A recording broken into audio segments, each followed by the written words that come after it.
회전체의 건너비를 구하는 방법에 대해서 알아보도록 하겠습니다.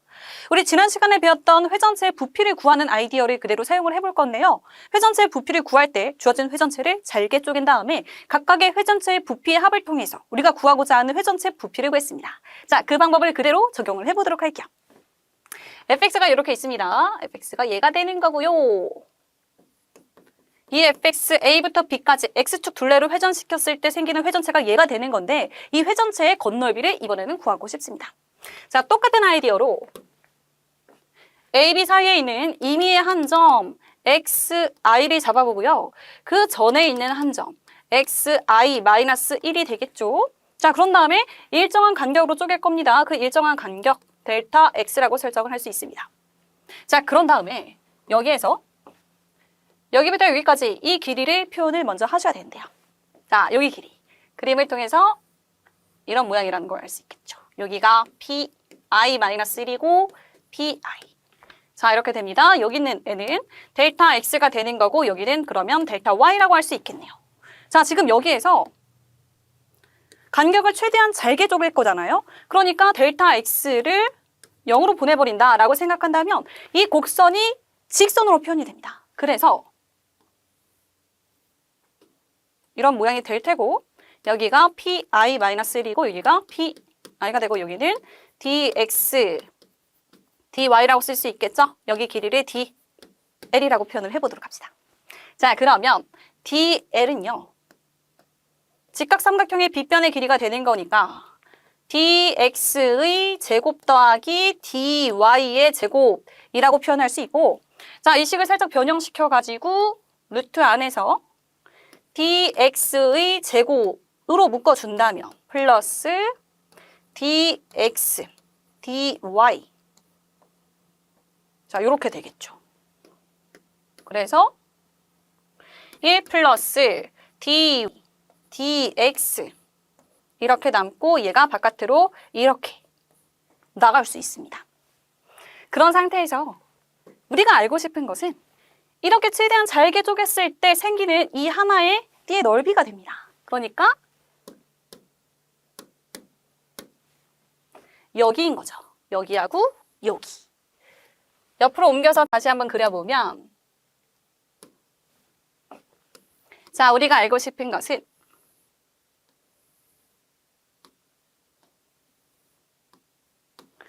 얘가 되는데 여기가 pi, i 마이너스 얘입니다.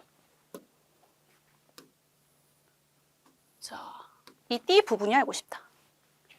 이때 이 넓이와 최대한 비슷한 원기둥의 겉넓이, 그러니까 옆넓이를 통해서 이때 넓이를 구해보도록 하겠습니다. 자, 얘랑 최대한 넓이가 비슷한 원기둥을 표현을 해보면 자, 이렇게 될 테고 이 부분 이 얘랑 최대한 비슷하게 설정을 해보도록 할게요. 자, 그러면 여기가 pi-1이 되고 pi가 되는 건데 우리 앞에서 설정을 하기를 여기를 dl로 설정을 하기로 했습니다. 그쵸? 간격을 최대한 0으로 가깝게 만들어서요. 그러면 이 원기둥의 이 밑면에 반지름 길이를 설정을 해주셔야 되는데 그 반지름 길이는요. 이 점과 이 점의 y좌표의 평균으로 잡겠습니다. 그러니까 이 반지름 길이는 yi 더하기 yi-1 나누기 2로 잡을게요.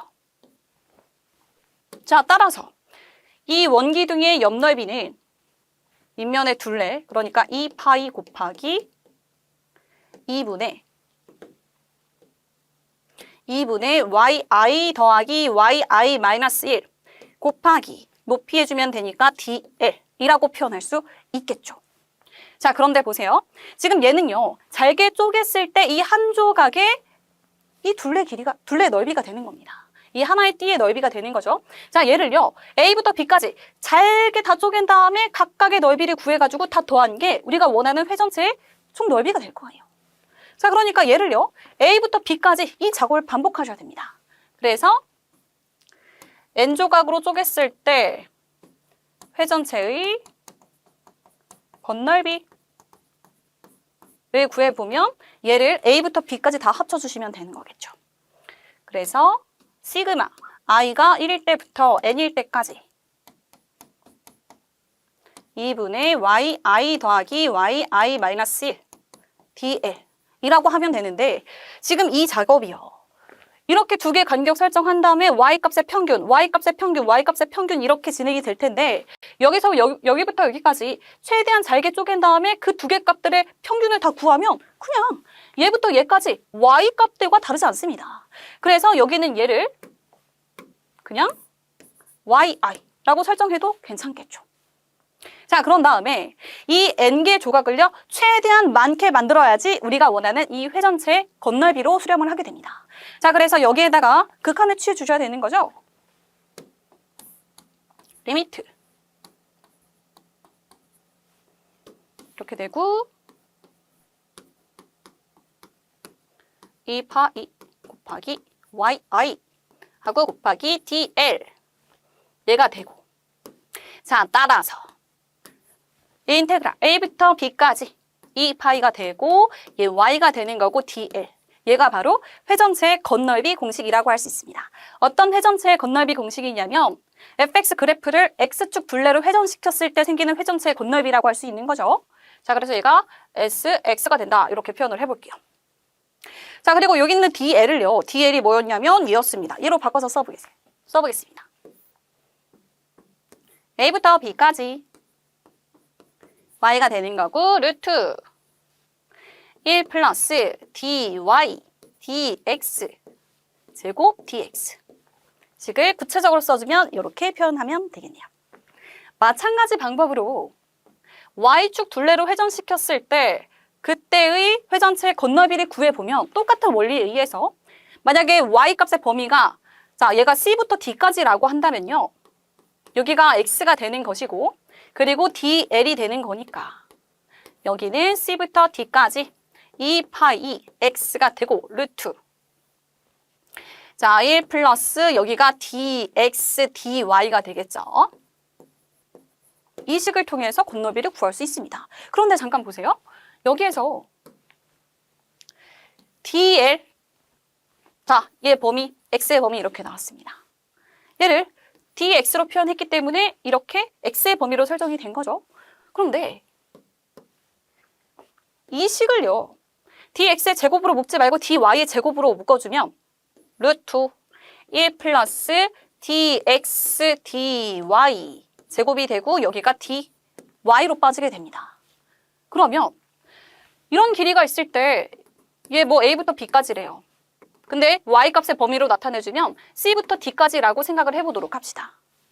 자, 지금 여기부터 여기까지 dl로 표현을 하는 데 있어서 이 x값을 범위로 생각한다면 이런 식으로 표현이 되고 y값을 범위로 생각해서 여기를 또 표현을 할 수가 있잖아요. 이렇게 만들어서요. 그래서 얘랑 똑같은 것은 여기 있는 이 dl이 어차피 얘랑 똑같은 거니까 얘를요 y값의 범위로 바꿔가지고 x가 a부터 b까지일 때 y값의 범위가 c부터 d까지라고 한다면 여기를 c부터 d까지라고 바꿔주고 2파이 y는 그대로 쓰셔야 됩니다. 그리고 루트 d 1부터 씁시다. 여기가 1 플러스 dx, dy 하고 dy 이렇게 쓰셔도 된다는 거예요.